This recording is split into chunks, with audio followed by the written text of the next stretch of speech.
Hello everyone. तो आज हम पढ़ने वाले हैं quantitative aspects of electrolytic cell. ठीक है, तो क्वांटिटेटिव एस्पेक्ट्स इसका मतलब क्या हुआ। तो सबसे पहले तो देखो इलेक्ट्रोलाइटिक सेल क्या थी अपनी। इलेक्ट्रोलाइटिक सेल में क्या था, एक बीकर था या इलेक्ट्रोलाइटिक टैंक बोल सकते हैं।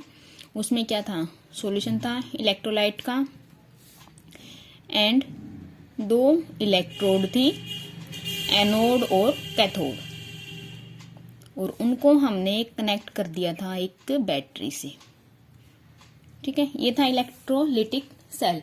तो अभी तक तो हम क्या पढ़ रहे थे पिछले लेक्चर्स में भी, एनोड पे कौन सा आयन आएगा, जो इलेक्ट्रोलाइट सॉल्यूशन है ये, इसमें से एनोड पे कौन सा आयन्स जाता था और कैथोड पे कौन सा आयन्स जाता था। ठीक है, तो उसको तो बोलते थे क्वालिटेटिव एस्पेक्ट्स। ठीक है, भी कौन सा आयन किस इलेक्ट्रोड पे जाएगा। अब बात हो रही है क्वांटिटेटिव की। तो क्वांटिटेटिव मतलब कौन सा आयन किस इलेक्ट्रोड पे जाएगा, ये तो क्वालिटेटिव, और कितना जाएगा। ठीक है, मतलब उस आयन की अमाउंट कितनी डिपॉजिट होएगी किसी भी इलेक्ट्रोड्स पे, तो उसको बोलेंगे क्वांटिटेटिव। ठीक है, अगर किसी सॉलिड्स की बात हो रही है आयंस की, तो क्या बोलेंगे, कितना मास डिपॉजिट हुआ है। किसी गैस की बात हो रही है तो कितना वॉल्यूम लिबरेट हुआ है। ठीक है, तो उसको बोलेंगे क्वांटिटेटिव एस्पेक्ट्स। तो ये सब किसने बताया, ये एक रिलेशनशिप दिया था, एक साइंटिस्ट था फेराडे, उसने रिलेशनशिप दिया था भी कितना अमाउंट डिपॉजिट होएगा, कितनी इलेक्ट्रिसिटी देनी पड़ेगी, ये क्या कुछ जो भी है वो एक रिलेशनशिप दिया था। और साइंटिस्ट था फेराडे, तो इसलिए हमने लाज को क्या रख दिया, नाम रख दिया फेराडे ला। ठीक है, तो फेराडे के क्या है, दो ला है। तो सबसे पहले हम पढ़ने वाले हैं फेराडेज फर्स्ट ला। ठीक है, फर्स्ट ला पढ़ने वाले। तो फर्स्ट लॉ में क्या बोला उसने बोला भी जितना चार्ज फ्लो होएगा ना, जितनी इलेक्ट्रिसिटी देंगे हम, जितना चार्ज फ्लो होएगा उतना ही अमाउंट क्या होएगा, डिपॉजिट होएगा इलेक्ट्रोड्स पे। ठीक है, जितना ज्यादा करंट देंगे, जितनी ज्यादा चार्ज फ्लो करवाएंगे, उतना ही ज्यादा अमाउंट्स डिपॉजिट होएगा। ठीक है, या जितना कम देंगे उतना, जितना कम चार्ज देंगे उतना ही कम अमाउंट डिपॉजिट होएगा। ठीक है, तो उसके अकॉर्डिंग क्या आएगी डेफिनेशन। अब फर्स्ट लॉ की डेफिनेशन है, the mass of a substance deposit the mass of a substance deposited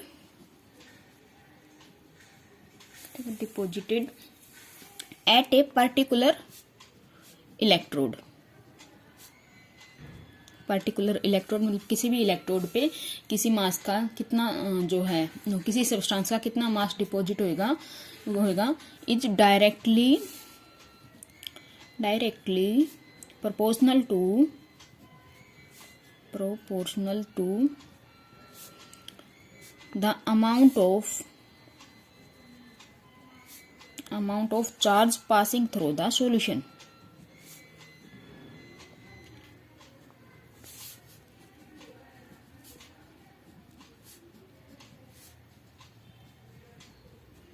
ठीक है, मतलब किसी सॉल्यूशन में, जो ये इलेक्ट्रोलाइट का सॉल्यूशन है, इस सॉल्यूशन में कितना अमाउंट ऑफ चार्ज क्या हुआ है, पास हुआ है, कितना अमाउंट ऑफ चार्ज पास हुआ है, उसके डायरेक्टली प्रोपोर्शनल होएगा कि वो क्या, मास ऑफ सब्सटेंस। ठीक है, डिपॉजिट होएगा।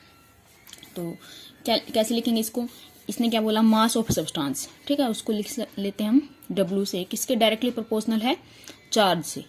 चार्ज को किससे लिखते हैं हम, Q से। ठीक है, और हमने पढ़ा है कि करंट का फॉर्मूला क्या होता है, फिजिक्स में पढ़ा होगा, क्या होता है, चार्ज डिवाइडेड बाय टाइम, यही फॉर्मूला होता है ना।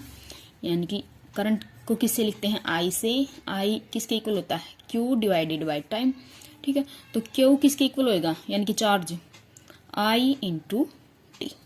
ठीक है, तो यहां से हम क्या लिख सकते हैं, W किसके डायरेक्टली प्रोपोर्शनल हुआ, W हुआ I इंटू टी के। ठीक है, और हमें पता है डायरेक्टली प्रोपोर्शनल का साइन हटाने के लिए क्या लगाते हैं, एक कांस्टेंट। ठीक है, I इंटू टी। तो ये हो गया अपना किसका फॉर्मूला, वेट का, कितना वेट डिपॉजिट हुआ है इलेक्ट्रोड पे। ठीक है, अब जो ये जेड है, ठीक है, कांस्टेंट है जो जेड है, ये किसके इक्वल होएगा? अब देखो हमें पता था वेट डायरेक्टली प्रोपोर्शनल चार्ज के, और डायरेक्टली प्रोपोर्शनल का साइन हटाने के लिए जेड बाई क्यू, तो यहाँ से जेड की वैल्यू क्या आएगी? W by Q. ठीक है, अगर चार्ज को हम 1 कूलम मान लें तो जेड की वैल्यू क्या आएगी? जेड की वैल्यू आएगी डब्ल्यू के इक्वल। ठीक है, तो यहाँ से हम बता सकते हैं जो जेड की वैल्यू है किसके इक्वल होएगा? It is equal to the mass of a substance deposited when 1 coulomb charge is passing through the solution. ठीक है, जब 1 कूलम चार्ज पास होएगा सॉल्यूशन में तो जितना मास डिपॉजिट होएगा उसकी वैल्यू किसकी इक्वल होएगी? जेड की। ठीक है, ओके, यहाँ तक हो गया। उसके बाद देखते हैं जेड डब्ल्यू के इक्वल हो गया। ठीक है, ओके। उसके बाद देखो एक एग्जाम्पल लेते हैं, एक एग्जाम्पल सोडियम का। ठीक है, वैसे मैं डायरेक्ट भी फॉर्मूला बता सकती हूँ, लेकिन एग्जाम्पल से अगर समझेंगे तो हमें इजीली समझ आएगा। ठीक है, सोडियम प्लस क्या करेगा? 1 इलेक्ट्रॉन लेके किस में चला जाएगा? सोडियम में हो जाएगा। ठीक है, यानी कि 1 मोल इलेक्ट्रॉन की जरूरत पड़ी। ठीक है, 1 मोल इलेक्ट्रॉन से सोडियम कितना मिलेगा हमें? कितनी मेटल, सोडियम की मेटल डिपॉजिट होएगी उसके ऊपर, इलेक्ट्रोड के ऊपर? इसका मोलर मास कितना है? 1 मोल की बात हो रही ना, तो 1 मोल यानी कि 23 ग्राम। ठीक है, और 1 मोल इलेक्ट्रॉन किसके इक्वल होता है? 1 मोल इलेक्ट्रॉन होता है 96500 कूलम। ठीक है, चार्ज ऑन 1 मोल इलेक्ट्रॉन की बात हो रही है, तो इसके इक्वल होता है। ठीक है, इतने कूलम चार्ज पास करेंगे तो 23 ग्राम कितना क्या मिलेगा हमें? सोडियम। ठीक है, और अगर 1 कूलम करेंगे तो क्या लिख सकते हैं? 23 बाई 96500। ठीक है, इतने ग्राम मिलेगा। ओके, अब देखो यहाँ पे अगर मल्टीप्लाई में 1 कर दें तो कोई फर्क पड़ेगा? कोई फर्क नहीं पड़ेगा ना। तो यहाँ से हम लिख सकते हैं 1 क्यों किया वो भी अभी बताऊंगी मैं। एक और एग्जांपल ले लेते हैं। ये तो सोडियम की बात हो रही थी। सोडियम में 1 कूलम चार्ज पास होने से कितने अमाउंट ऑफ हमें ये मिलेगा? सोडियम इतना। ठीक है, अब एक और एग्जांपल ले लेते हैं, उसके बाद ये बात समझ में आएगी कि यहाँ पर 1 क्यों लिया। चलो एक एग्जांपल ले लेते हैं हम एल्यूमिनियम का। ठीक है, तो एल्यूमिनियम का क्या होगा? एल्यूमिनियम 3 पॉजिटिव होता है, तो ये कितने लेगा? 3 इलेक्ट्रॉन लेगा और हमें एल्यूमिनियम मिलेगा। यानी कि 3 मोल इलेक्ट्रॉन से हमें कितना मिलेगा? एल्यूमिनियम का मोलर मास कितना होता है? 27 ग्राम। ठीक है, तो 1 मोल से कितना मिलेगा? 27/3, और 1 मोल पे चार्ज कितना होता है? 96500 कूलम। ठीक है, इस पे हो जाएगा 27/3, तो 1 कूलम से कितना मिलेगा? 27/3 इंटू में 96500। ठीक है, इतना हुआ। अब यहाँ पे क्या आ गया? 3 आ गया ना। ये 3 क्या था? इसके ऊपर कितना चार्ज है, तो किसी भी आयन पे कितना चार्ज है, यानी कि हम बोल सकते हैं इसको क्या? n factor. ठीक है, और ये क्या था? Molar mass. और 1 कूलम चार्ज अगर पास करेंगे तो कितना हमें वेट मिल रहा है? वो किसके इक्वल था? जेड के इक्वल। तो यहाँ से हम जेड की वैल्यू क्या लिख सकते हैं? जेड की वैल्यू लिख सकते हैं, देखो ये क्या है? Molar mass. ठीक है, मोलर मास को कैपिटल M से लिख दिया। ये क्या है? n फैक्टर, और मल्टीप्लाई में 96500। ठीक है, यहाँ से आ गई जेड की वैल्यू ये। और यही बात मैंने इसीलिए यहाँ पे क्या किया था? मल्टीप्लाई में 1, क्योंकि 1 क्या है इसका? सोडियम का n फैक्टर। n फैक्टर क्या होता है? किसी भी आयन पे कितना चार्ज हो। ठीक है, उसको बोलेंगे n फैक्टर। तो वैसे तो n फैक्टर एसिड के लिए अलग होता है, बेस के लिए अलग होता है।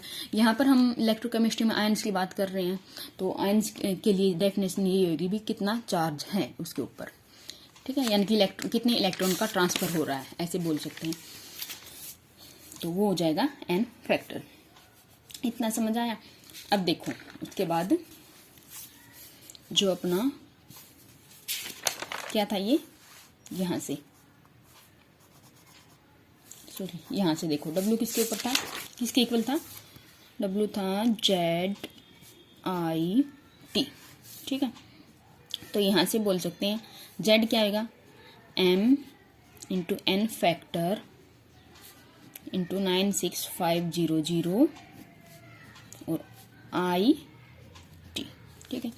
और हमें पता है, देखो हमें क्या पता है, M बाई मतलब molar mass by N factor किसके इक्वल होता है, इक्विवेलेंट मास के इक्वल, ठीक है। ये हमने सॉल्यूशन वाले चैप्टर में पढ़ चुके हैं हम, ठीक है। तो इसके इक्वल होता है।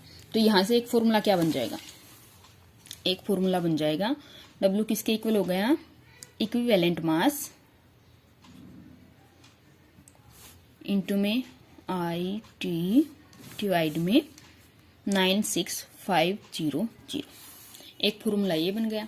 एक फॉर्मूला और क्या बन सकता है यहाँ से, देखो अगर इसको मोलर मास को इसके नीचे ले जाए, यानी कि W by molar mass, W by M किसके इक्वल, I इंटू T और N फैक्टर 96500, ठीक है, इसके इक्वल हो गया। अब देखो इसको हम क्या बोल सकते हैं, number of moles, given mass हो गया डिवाइड में मोलर मास, तो नंबर ऑफ मोल्स होता है, यानी कि N की वैल्यू, नंबर ऑफ मोल्स की वैल्यू आ गई है I इंटू टी डिवाइड में N फैक्टर इंटू 96500, ठीक है, ये आ गया। तो ये हो गया अपने क्या फॉर्मूले। यहाँ से हम क्या बोल सकते हैं, नंबर ऑफ मोल्स किसके इनवर्सली प्रोपोर्शनल है, इनवर्सली प्रोपोर्शनल है ना, ये तो कांस्टेंट होंगे, वैल्यू दी मिलेगी किसके, N फैक्टर के इनवर्सली प्रोपोर्शनल है। ओके, तो ये फॉर्मूला हो गया, एक ये हो गया। सारे ही ध्यान रखना, न्यूमेरिकल किसी के ऊपर भी आ सकता है, ठीक है। अब हम ये हो गया अपना फैराडेज फर्स्ट लॉ। इसके कुछ क्या कर लेते हैं, न्यूमेरिकल कर लेते हैं, उसके बाद समझ में आएगा ये चीज क्या है, ठीक है।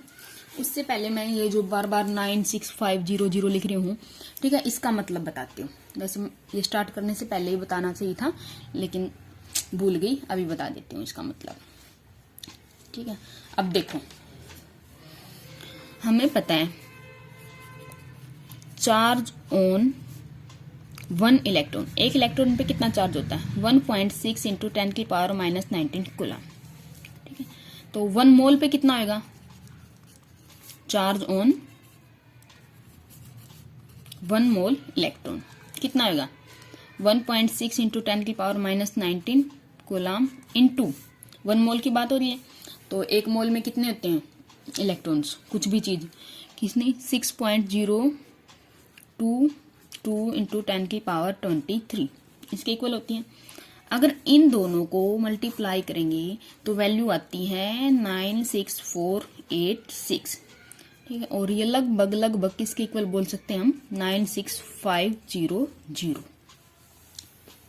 तो इसका मतलब जो ये 96500 ये चीज लिख रही हूँ, ये क्या है, ये है charge on 1 mole of electron. तो चार्ज ऑन 1 मोल इलेक्ट्रॉन कितना होता है, 96500 कूलम, इतना होता है 1 मोल ऑफ इलेक्ट्रॉन पे चार्ज। ये चीज थी। अब देखो कुछ न्यूमेरिकल देख लेते हैं हम, उसके बाद हमें ये फर्स्ट लॉ जो है अच्छे से समझ आ जाएगा, क्योंकि क्वेश्चन में मतलब जो भी एग्जाम में है इसकी डेफिनेशन वगैरह कोई नहीं पूछता। हाँ, बोर्ड्स के एग्जाम में डेफिनेशन ही पूछेंगे, न्यूमेरिकल इतना कुछ नहीं पूछते, लेकिन IIT JEE जो भी कम्पिटेटिव एग्जाम है उनमें इसके न्यूमेरिकल पूछते हैं, ठीक है। तो न्यूमेरिकल तभी आएंगे जब हमें कंसेप्ट समझ में आएगा। तो कुछ न्यूमेरिकल देख लेते हैं, उसके बाद हमें समझ में आ जाएगा ये। तो एक क्वेश्चन लेती हूं मैं। क्वेश्चन क्या है, 2 Faraday of electricity is passed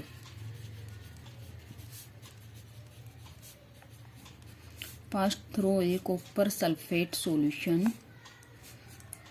The mass of copper deposit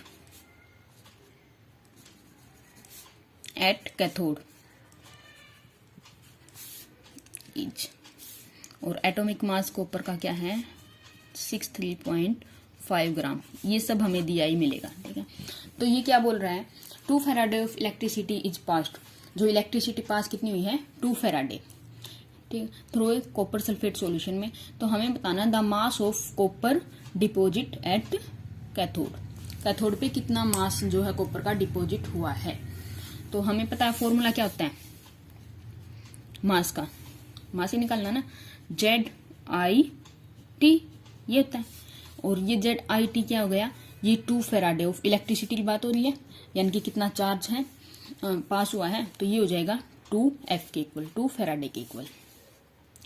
तो यहां से W की वैल्यू क्या होगी, W इक्वल Z क्या था अपना, Z किसके इक्वल था, मोलर मास डिवाइड में N फैक्टर, और डिवाइड में क्या था 96500, ठीक है। इस 96500 जो कूलम चार्ज है उसको बोलते हैं 1 फैराडे के इक्वल होता है, ये 1 फैराडे बोलते हैं। यानी कि यहां से हम बोल सकते हैं कि मोलर मास डिवाइड में N फैक्टर और डिवाइड में फैराडे, 1 फैराडे की बात हो रही है, और ये जो IT यानी कि 2 फैराडे, I इंटू टी कितना चार्ज है, तो 2 फैराडे चार्ज पास हुआ है, तो यहाँ पे लिख सकते हैं 2F। इससे तो ये कैंसिल हो गया।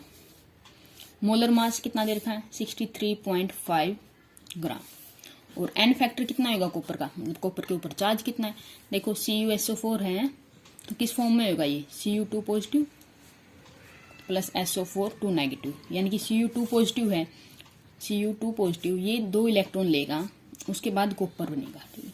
तो चार्ज कितना हुआ इसके ऊपर 2, तो यहाँ पे 2 आ गया, और यहाँ पर भी क्या था 2 से 2 कैंसिल, तो वेट कितना आ गया 63.5 ग्राम कॉपर का वेट आ गया, ठीक है। तो ऐसे ही क्वेश्चन आएंगे, क्वेश्चन इजी है, बस एक बार कंसेप्ट समझने की बात है। एक क्वेश्चन और देख लेते हैं, एक क्वेश्चन और है, find the amount of copper deposit when 5 ampere current is used for 1 hour to electrolyte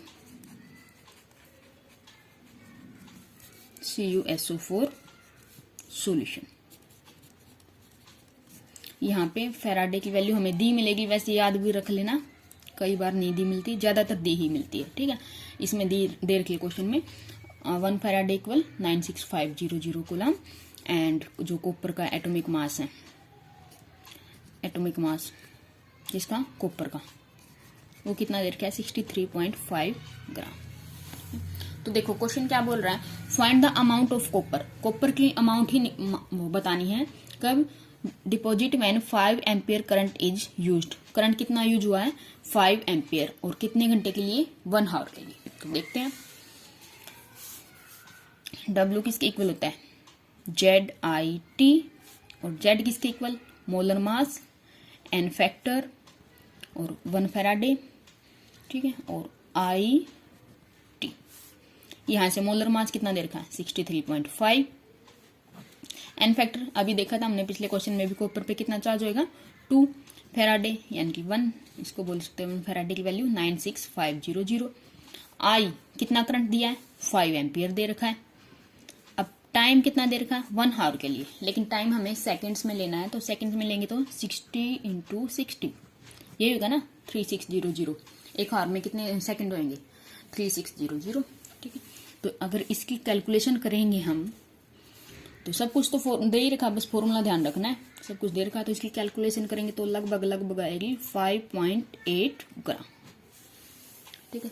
तो इस फॉर्मूले से भी कर सकते हैं, और वैसे डायरेक्ट भी कर सकते हैं। डायरेक्ट कैसे, देखो डायरेक्ट कर सकते हैं हम, कॉपर 2 पॉजिटिव 2 इलेक्ट्रॉन लेके क्या बनेगा कॉपर सॉलिड, ये बनेगा, यानी कि 2 मोल्स हो गए ना, 2 मोल्स ऑफ इलेक्ट्रॉन के लिए कितना कॉपर मिला, 2 मोल्स अगर इलेक्ट्रिसिटी पास हुई तो कितना 63 0.5 ग्राम, इतना मिला। ठीक है, और ओके 2 मोल्स को क्या बोल सकते हैं, 1 मोल पे कितना चार्ज, 1 फेराडे, यानी कि 2 फेराडे की बात हो रही है। ओके, और 1 पे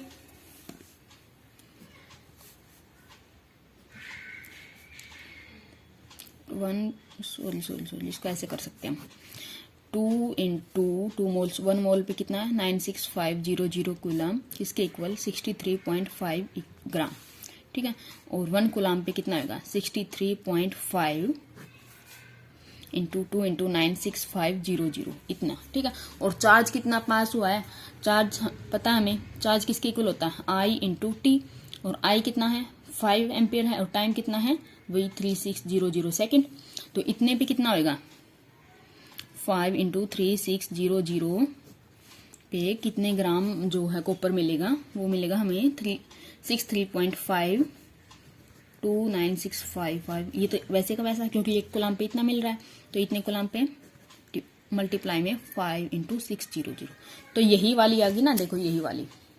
तो चाहे डायरेक्ट फॉर्मूले से कर लो, चाहे फिर हम ऐसे सोच के भी कर लो, तो क्वेश्चन आंसर क्या आएगा, सेम आएगा। तो इसका 5.8 ग्राम।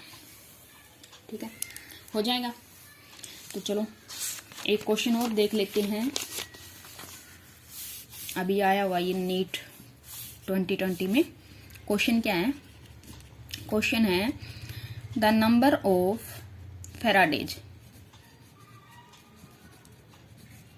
Require to produce 20 gram calcium from molten calcium chloride. ये आया था अभी नीट 2020 में। ठीक है, ये क्वेश्चन आया हुआ है। तो देखो कैसे करते हैं, क्या पूछ रखा है इसने, the number of faradays, number of faradays पूछ रखा है, required to produce 20 gram calcium.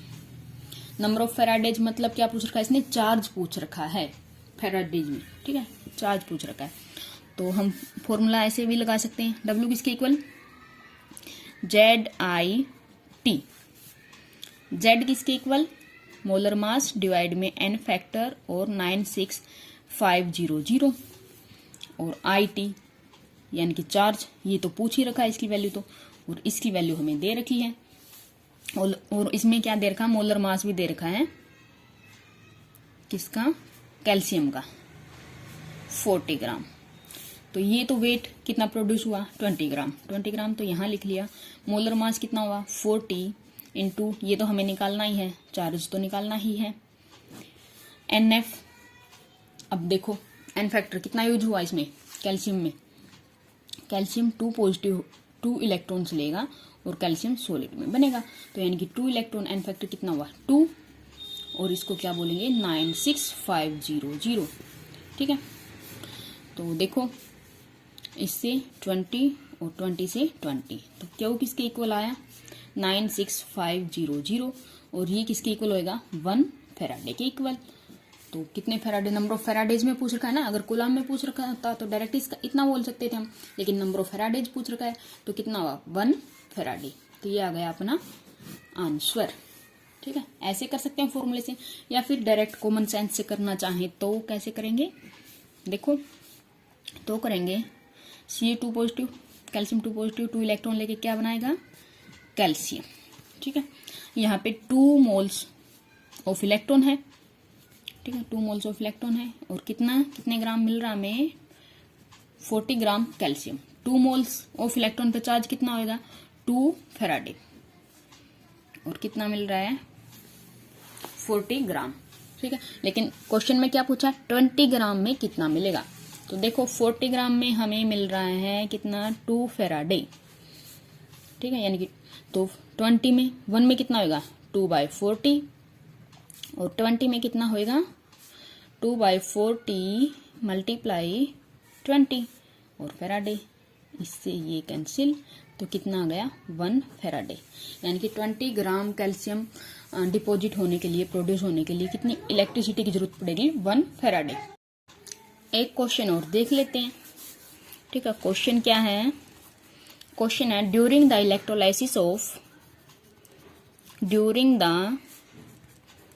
Electrolysis of molten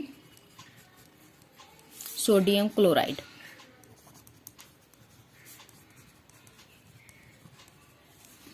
the time required to produce the 0.1 mole of chlorine gas using a current, कितना करंट ऑफ 3 एम्पियर। ठीक है, तो ये question आया हुआ है नीट कितना 216 में। तो देखो क्या बोल रखा है इसने, during the electrolysis of molten sodium chloride, molten sodium chloride का इलेक्ट्रोलाइसिस किया तो हमें निकालना है क्या, टाइम कितना लगा किसमें, to produce 0.1 mole of chlorine, 0.1 mole of chlorine दे रखा है, क्लोरीन गैस, और करंट कितना दे रखा है 3 एम्पियर। तो देखो हमें पता है फॉर्मूला तो वही वाला यूज करना है, कौन सा, W किसके इक्वल होएगा, ZIT। तो सबसे पहले तो क्या निकालेंगे, वेट, लेकिन यहाँ पर क्लोरीन का क्या दे रखा है, मोल। ठीक है, मोल किसके इक्वल होता है, गिवन मास बाय मोलर मास, इसके इक्वल होता है। और हमें क्या निकालना है, यही तो निकालना है, ये निकालना है गिवन मास, तो किसके इक्वल होएगा, W यहाँ पे N into molar mass. N कितना है, मोल, नंबर ऑफ मोल्स कितने हैं 0.1। अब मोलर मास कितना होगा क्लोरीन गैस का, तो क्लोरीन गैस तो हमें Cl2 की फॉर्म में मिलती है, क्लोरीन गैस की बात हो रही है ना, तो Cl2 की फॉर्म में मिलती है। एक क्लोरीन का तो होता है 35.5 ग्राम मोलर मास, लेकिन यहाँ पे Cl2 है, यानी कि कितना हो जाएगा 71 ग्राम। तो हम बोल सकते हैं 71 ग्राम। यहाँ से वेट कितना आया 7.1 ग्राम, इसकी वैल्यू तो आ गई। ठीक है, इसकी हम निकाल ही सकते हैं, करंट हमें दे ही रखा है, तो क्या निकालना है, टाइम। तो देखो फॉर्मूला क्या था अपना, W इक्वल ZIT, और W की वैल्यू कितनी आई 7.1, इक्वल Z की वैल्यू क्या होती है, molar mass by N factor और 96500, और यहाँ से I और यहाँ से T, और वैल्यू किसकी निकालनी है, T की, टाइम निकालना हमें। तो क्या आएगा 7.1 मल्टीप्लाई N फैक्टर किसका, क्लोरीन गैस का, तो क्लोरीन का क्या होता है N फैक्टर, ये क्या करेगा क्लोरीन में और 1 इलेक्ट्रॉन, यानी कि इसके ऊपर क्लोरीन के ऊपर चार्ज कितना होता है -1, तो N फैक्टर भी क्या आएगा 1। ठीक है, तो क्या होता है N फैक्टर, चार्ज ही कितना है किसी भी आयन पे, तो 1 चार्ज होता है, तो N फैक्टर हो गया 1 मल्टीप्लाई में 96500, डिवाइड में क्या बचा, ये और ये, मोलर मास कितना होगा क्लोरीन का 35.5, और करंट कितना देर का है 3 एम्पियर।